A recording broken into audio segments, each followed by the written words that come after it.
We're going to do lesson 7.7 today. It's exponential growth and decay. We've been talking about exponential growth and decay. We just haven't really called them that. It's the equation that looks like this. Y equals A times B to the power of X. B represents that common ratio. It's going to be called a growth or a decay factor.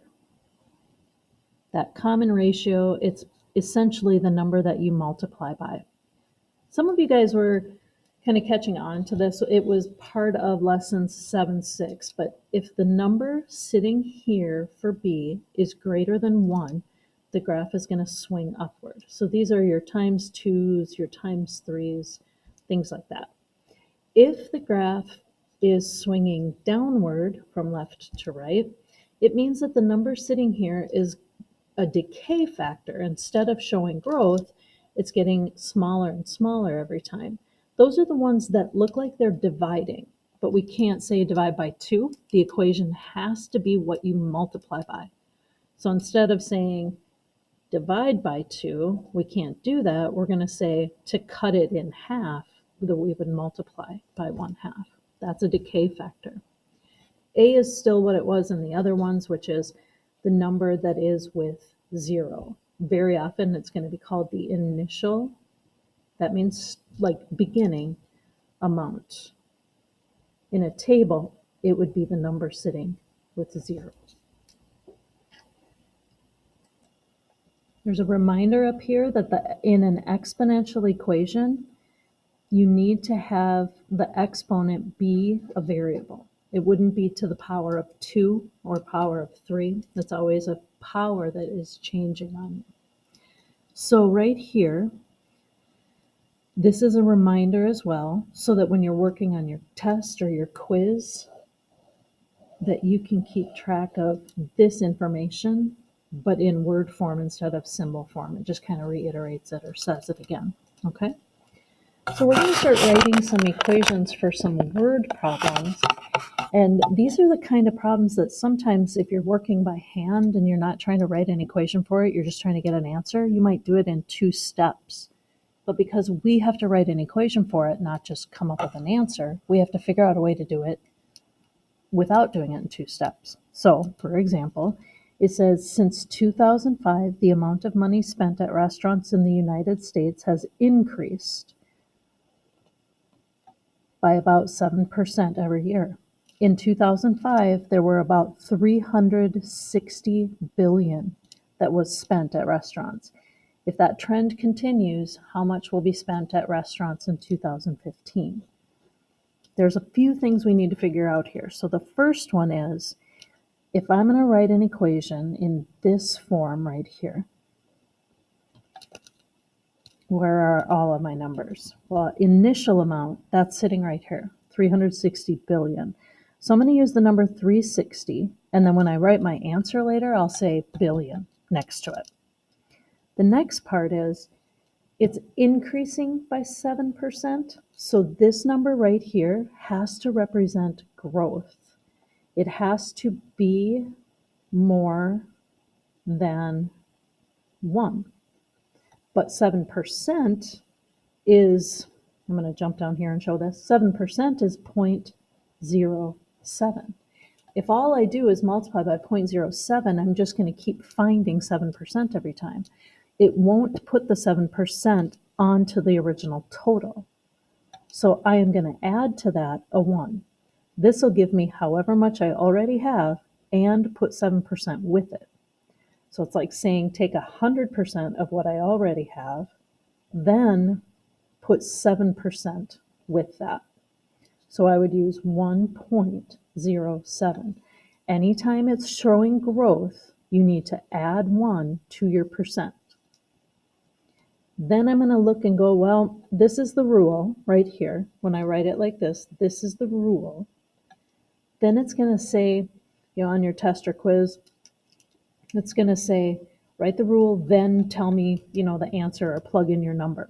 This part is kind of hidden in here, so you have to kind of look for it.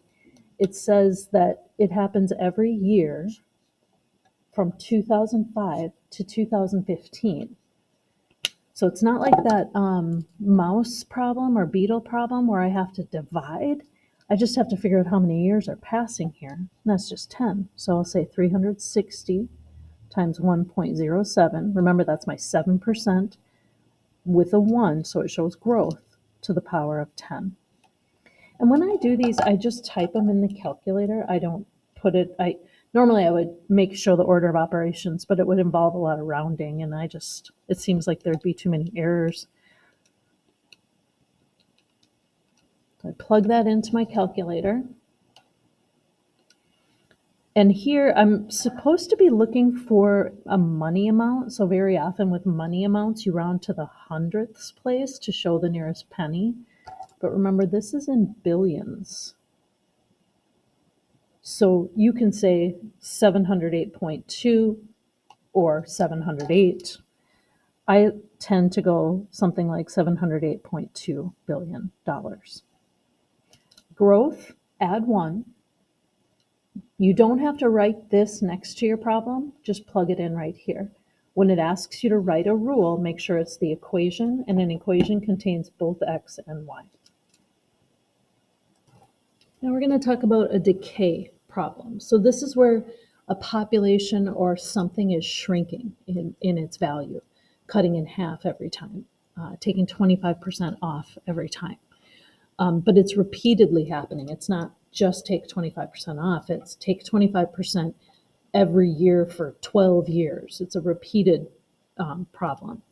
So here we have, if Mille Lacs Lake had about 727,000 walleye, that sounds like an initial amount in the lake in 2018, and the population is decreasing by 6% annually. That means every year. How many walleye can be expected to be in the lake in 2022? So I'm going to start by writing out my equation.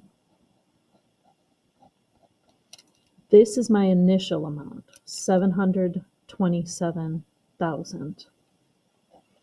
Now my decay factor, this is a little bit different, and it kind of, where 1.07 sure makes sense. I have to increase by 7%, so I see 1.07. I see that 7 in the growth factor. Decay factors work a little bit differently. This time, to make it decay by a certain amount, you're going to still use the decimal form of your percent, but you need to take it away from 1. So if I were to take 7%, let's say, away from 1, I'd have 0.93.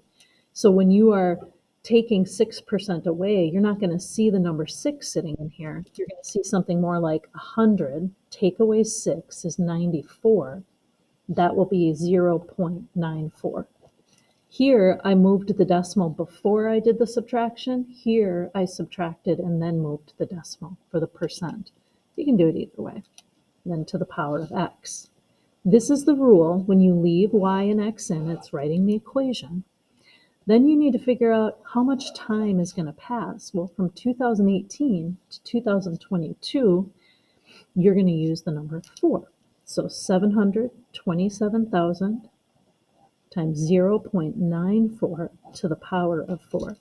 If it asks to write the rule, you have to show this first, then plug in the 4. If it just says to find the answer, write this rule and then put the answer underneath it.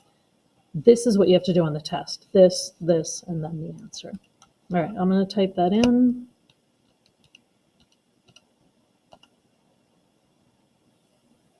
I forgot what my decay factor was.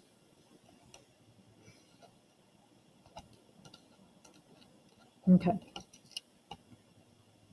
So I have 567,600, and 4 would tell 4 to stay the same, and that would be walleye. Oh, spell that right. Initial amount, decay factor, taken away from 100, so 100 minus 6 gave me that 94. All right, if you buy a car for $20,000 that depreciates, depreciate means loses value, by 25% each year for 6 years, how much will it be worth after those 6 years? Initial amount is $20,000. If it's decreasing by 25, you don't want to use negative 25. That's not going to work. It's 100 minus 25. That gives me 75. So now as a decimal, 0.75. And I'm using the decimal because it's a percent. That's why that's happening there, to the power of x. This was happening for 6 years. So 20,000 times 0.75 to the power of 6. Make sure I put enough zeros in there.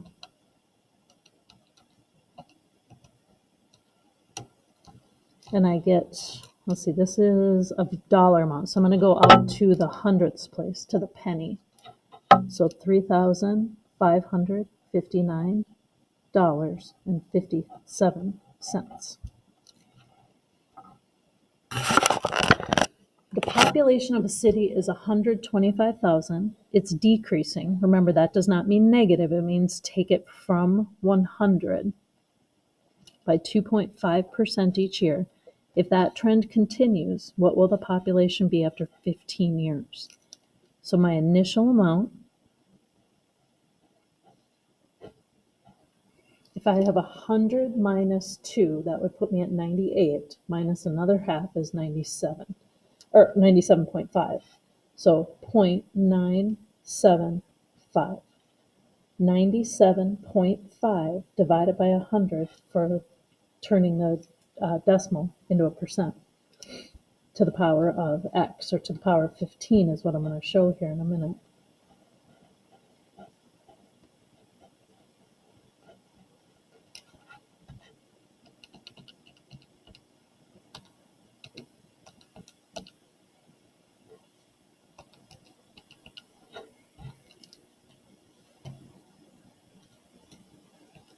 And I get 85,502.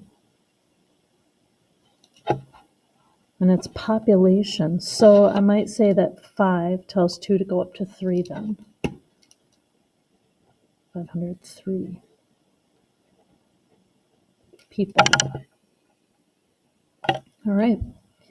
We're going to practice this today, and then tomorrow we'll talk about compound interest, which is essentially writing growth equations.